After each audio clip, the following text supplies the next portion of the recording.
Why is ADA signage a good niche for shops to get into? One of the probably most profitable lines of signage are, in fact, ADA.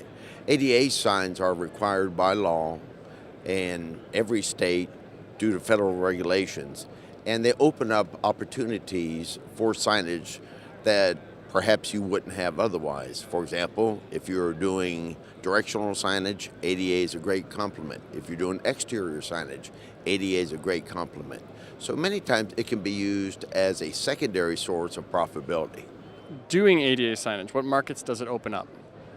ADA signage is found almost every public building that you go into, schools, banks, airports, federal buildings, hospitals. You don't realize how many there are until you start looking around. But if I had to say number one, probably the hospitality industry. It's a great door opener.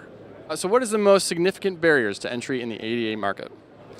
ADA signs can be manufactured in many different ways.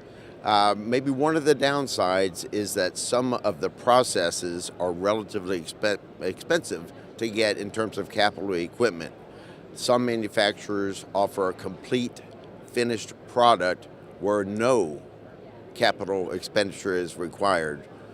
And there are enough sign manufacturers out there that specialize in ADA where most sign companies can feel very comfortable they're getting a high quality product without having to make major investments in their shop. So, what type of equipment is needed to do ADA signs? There are so many different variables in manufacturing ADA. I've seen things as simple as a piece of aluminum that's been machined to multi-level ADA signs that get kind of pricey. So depending on the design features of the ADA sign, you could need or use up to 4 different machines, each of which can cost tens of thousands of dollars. How difficult is it to comply with ADA regulations?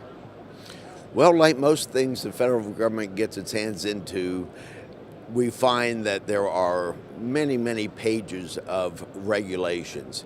But truth be told, it really isn't that complicated or sophisticated. There are certain standards that must be adhered to for everyone's benefit. So, in my opinion, the restrictions are reasonable, and it's ultimately to the benefit of the end user, particularly those that are visually handicapped.